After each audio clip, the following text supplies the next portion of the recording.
Hello there, it's Susie Walker from Psychologies magazine for our 1 p.m. broadcast. And here we have the wonderful Anna Mathur, who is a psychotherapist.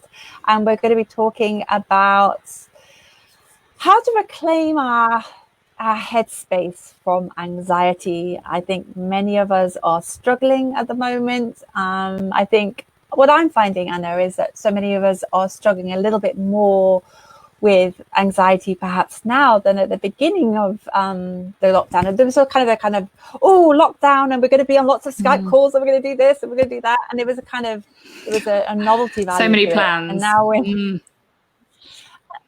so welcome, lovely to see your smiling face. Talk to us about anxiety and how we can reclaim that back. What are the first steps to kind of pressing pause on our own anxious thoughts? Yeah, thank you for having me. It's such an important topic to think about, isn't it? And I think often only when we start actually thinking about it do we recognize how much headspace anxiety has been taking up. So anxiety in and of itself is fear. It's fear-based. It's normally around bad things happening. It's about kind of wanting control where we don't feel we have it. It's engaging with our vulnerability in our humanity. And all of those things are so challenging. And I think we all have our coping mechanisms to try and not think about those things that we feel anxious about. But it can be really helpful to take a moment to actually look at the areas in your life in which overthinking might be impacting. Is it affecting your sleep, for example? Are you going to bed worrying about your child's health and imagining all of these potential scenarios? Is it affecting your relationships in that you're actually so fearful of what someone might think of you that you're struggling to be yourself in that relationship? Is anxiety impacting the decisions you're making around you and your family's life? Are they based on what could go wrong? And I think only when we start really understanding that the impact that anxiety is having on our lives, how much headspace it's taking up, can we start to question, is this enough for me? Is there more for me than this? Maybe I can get some of that headspace back. Maybe I can get some more peace, and maybe I can find somehow some stability in the uncertainty, which sounds a bit of an opposing thing, but it's so possible. It doesn't need to rob us. So yes, understanding how it is robbing you. Yeah. I mean, I think that's let's just explore that. There's a stability in the uncertainty. So I know that for me, for my team at Psychologies, we were talking about it, we want some certainty back now. We want to get back to some new normals we were talking about. And then we realized that it's just, we're on it's not going to work because there is no certainty. And we need to get comfortable with being uncomfortable, and there is no certainty. But how do we do that? What's the psychological process of becoming more comfortable with that? Do you know what? One of the best things that I've been holding in my mind throughout this period of lockdown that has helped me most, I love a mantra, just a little sentence that you can remember and keep it in your back pocket, and you can whip it out for a moment of uncertainty. And mine has been, I will cross that bridge if I get to it. I will cross that bridge if I get to it. And I think so often with anxiety, it's our minds running ahead into all of these potential scenarios in which things can go wrong. And we can't tell ourselves, don't be ridiculous, that will never happen, because a lot of the things that we're thinking up are potentials, aren't they? We're not imagining an alien invasion. We're imagining sad things happening and hard things happening. So every time I've noticed my mind trying to get a sense of control, because anxiety also gives us a sense of control, because if I consider every potential scenario, then in a way I'm preparing myself, surely, emotionally, so that would be less painful if it actually happened. When we know in reality, looking over our lives, that all of this preemption, should that worst case scenario happen, we've just emotionally gone through it twice. It's just robbed from us when actually we could have just been enjoying what we did have. So I like this mantra, I will cross that bridge if I get to it. It reminds me that I have crossed so many bridges in my life that had you told me I would go through that, I would have said absolutely no chance in hell that I could go through that and come out okay. And we do, because we're more resilient than we give ourselves credit for, and we're stronger than we give ourselves credit for. So, it's a reminder that I can look back and see I've crossed many bridges before. I can also acknowledge that I will cross that bridge if I get to it, because let's face it, a lot of what we fear happening doesn't. So sometimes it can be, just really helpful to have a little something to re-ground you back in the present and remind you that actually you're just making up stories about your future that may not happen. And if it did happen, you're more resilient than you think. There is support there for you. So that's been particularly helpful for me. Yeah, so I think there's a piece here, isn't it, about, first of all, noticing the stories on your head and realizing it's not real. It's just a projection that you're doing, and it's not helpful. And then once you've, to have that mantra of, I love that mantra as well, we're stronger than we think. So if that happens, I'll cross that bridge. Great. Stronger than think. Okay, I'll deal with that. And then we come back to center. And then what? So you worry. Okay, I'm worrying. Okay, bring that to center. Claude your, kind of drag your brain back. Two things. I find it really helpful to use a technique of distraction. So I like to count back from 100 in threes. So when I know that I'm going off into this potential, you cannot possibly think of all of these worst case scenarios and count back from 103s. Your brain just can't do that. So it's an immediate kind of I just start doing that in my head. 197. I'm really bad at doing it, which is good, because it's hard for me. So it means that it requires more of my attention.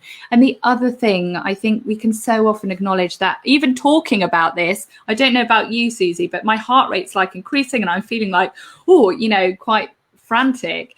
And using a grounding breath, in for 4, out for 6, doing that 10 times, and I guarantee you it physiologically switches off that stress response in your body. My shoulders going down. Yeah, even thinking about doing that, and it's really worth trying. Also, practice these things when you don't need them, so that when you do, they're so familiar to you that you just grab them. So use that. Practice that breathing when you're falling asleep. It will really help with your sleep as well, because it kind of it tells your body that it's safe. And I think often when we start overthinking, we click into that kind of that fight or flight mode. So it's just those two things, that reminder to your body, it's okay, I'm safe right now. I think there's that piece around, for me, I do a worst case scenario. You say I'll cross that bridge, but for me, sometimes I'll go, okay, so if I lose my job and this and this and this happens, okay, what would I do? So to make a plan, I'd okay, well, I'm living on a canal boat at the moment. I can go out to the marina. I can live, for free on going down the, so I make a plan, this really bizarre plan about how I'm going to go up and down the canalways. And I'm okay. And I have a plan. So is that wrong then to do that? Because that makes me feel slightly less panicked. I'm okay, that would be the plan B. The worst case scenario, that would be my plan. So should I not do that? No, that's really helpful. I think if you can do that without then constantly, every time you feel that anxiety, you're going back through that plan, you're pulling it all apart, you're creating all of these different offshoots of, if that bit of the plan doesn't work, and then maybe I'll do that. And I describe it sometimes like having a plan is a good idea. It's building that underground bunker. Should the bombs come down, you get into the bunker. The bunker is there, and that bunker is there to keep you safe. But the difference in going into that plan and pulling it apart and building it all up is getting into that bunker and living there, even though the war hasn't started. And I think that's what we often can do with a plan. Just acknowledge it, know that you've got it there. It's your contingency plan, and you can then tuck it away like a war bunker for you to engage in if you need it. But just make sure that it's not a rumination of, I've got my plan, but what if that goes wrong? And then what if that goes wrong? And then suddenly that itself becomes anxiety provoking. So if you're someone that likes a plan, brilliant, make a plan and then tuck it away. It's there, you've thought about it, and it doesn't need to be constantly unpicked, because then that's anxiety provoking in itself sometimes. I think as well, for me that's really worked is the kind of beliefs around, out of my greatest crisis, out of my greatest challenges have become the greatest opportunities. And, from the tragic just to the everyday mundane things, it's when I'm challenged the most is where I become like a warrior. Do you know what I mean? I understand and I learn. And for me, it's always about, often I have blind spots that I can't see, something's not quite working in my life and I can't see what the problem is because it's unconscious, some unconscious behavior or some way I'm reacting to something. And that really helps me. So, but to have a kind of global belief of, oh, this is really challenging, but at the end of this is going to be really good because I'm going to grow and learn. So are those kind of beliefs helpful? And if they are, how can we create those kind of strong belief systems to kind of hang on to in this moment of crisis? Yeah, I think it's just that reminder, isn't it, that you've been through hard things in the past and it's a process of going through it. And I think sometimes we just look at the mountains and we just feel completely overwhelmed by the enormity of what it seems is ahead. And we just have to remember that those trekkers, when they're going through the hardest peaks, they're looking down and they're focusing on that next step. And sometimes we just need to stop looking at the mountain and just look down at what is directly in front of us and think, how can I get the resources? What resources do I have to enable me to take this next step? And I love, there's a quote, I can't remember who it's from, but it's always stayed with me. And it's saying, we've got just enough light for the step that we are on. Be kind to yourself in what you're expecting from yourself. If you're looking at a mountain, that is a mountain of steps. It's not a massive leap. So yes, those belief systems, they're kind. It's kind to have your attention drawn to the times that actually you've overcome and you've come through, to remind yourself that you can and you will again. Yes, you might need a bit of extra support and to call on extra resources, but we were never made to do this on our own. We need other people along the way. Yeah, sure. So psychologically, any other brilliant tips for us to kind of turn the dial down on anxiety and turn, for me, it's always go to joy, to go the love and kindness and the feel good emotions, how to start kind of reaching for those emotions rather than the kind of, I call it spiraling up and spiraling down. So when I find myself spiraling down, it's like, okay, how do I spiral back up again? Feel myself going down. How do we do that? So what are the great psychological tips we can use? Gratitude is such an incredibly powerful tool. I could fundamentally say that gratitude has changed my life. Gratitude draws our attention from all the things that could go wrong and the things that are bad to the things that are also right. And I think it's really important not to use gratitude as a way to shame yourself for having very human, normal responses to challenging times. It's just about, gratitude turns the light on in a dark room. It doesn't say that what you're going through and the feelings that you have aren't valid. It's just the and. It is hard and there are good things in it. It's sad, but there is also joy. It's just bringing balance. And so a really helpful tool that I find is turning I've got to I get to. And it's just a really simple tweak. And it when I'm kind of huffing and puffing, and turning I've got to into I get to. And it's so simple, but there have been times when I've been huffing around, shoving another load of washing in, and then I'm like, oh, and then I think, no, I've got to do this load of washing. No, I get to do this load of washing. And that sounds a bit silly, so I'll unpick it for a second. I get to wash the clothes for my family, who I am massively privileged to have, my children, who I am so privileged to have. I'm washing their clothes that we are privileged to have bought. I'm using a washing machine, which I'm privileged to have in a home that keeps us warm and safe. So suddenly I've turned something that I'm grumpy about to something that has actually almost brought me to tears standing next to my washing machine on a Monday morning, because it just switches the light on in that place. It doesn't say that it's not hard and mundane and a bit frustrating, and it just says, but also. So gratitude would be my tip too.